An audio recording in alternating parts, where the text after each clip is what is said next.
याच्यामध्ये हसमुसबे ज्येष्ठ नेते ते का राष्ट्रवादी सोडून पळून गेले आपल्या सगळ्यांना माहिती, कशाला गेले हे आपल्याला माहिती, ही वस्तुस्थिती. पण ते आदरणीय आहेत. मी त्यांना काल विनंती म्हणजे तुमच्या माध्यमातून विनंती करतो, मी माफी नाही दंडवट करणार, पाया पडेल त्यांच्या. पण ते कधी पडेल की आमच्या पुण्यामध्ये पब संस्कृती संपली तर मी ते म्हणतील त्याच्या पाया पडेल आणि ते तर पाया पडण्यासारखंच व्यक्तिमत्व आहे. पण ते का गेलं हे तुम्हालाही माहिती आहे. म्हणजे त्यांनी माफी नाही, पण मला हे माफी मागण्यामध्ये ते म्हणले की मी आबरू नुकसान भरपाई दावा दाखल करतो. माझ्याकडे काय द्यायला त्यांना, त्यांनी करावे आणि शेवटचं त्यांचे काय मला कोर्ट सजा देईन ते मी जेलमध्ये काढेन, हे मी त्यांना यातनं विनंती.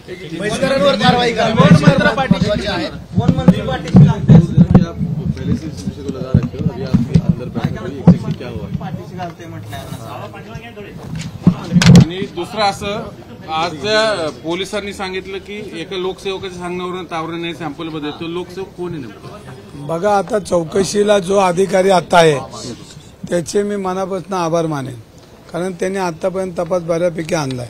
पण ह्याच्यामध्ये त्याच्यावर आता आजपासून कालपासून कोणाचा त्याच्यावर प्रेशर येते, हा महत्वाचा भाग आहे.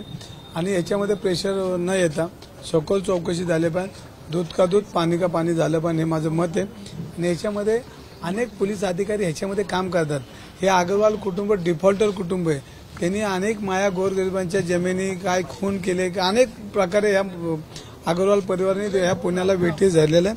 पोलिसांनी त्याच्याकडे हे सगळं लक्ष द्यावं आणि याच्यामध्ये ज्यांनी काय आता तपास अधिकारी धन्यवाद ह्याच्यासाठी देईल की आतापर्यंत तपास इथपर्यंत बऱ्यापैकी चाललाय, पण त्याला गती द्यावी आणि हा त्यांच्या खुर्चीला त्यांनी न्याय द्यावा अशी मी बोलतो.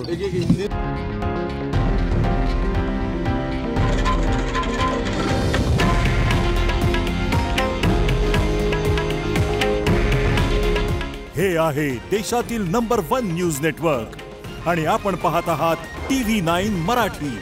काळजी तुमची, हित महाराष्ट्राचं.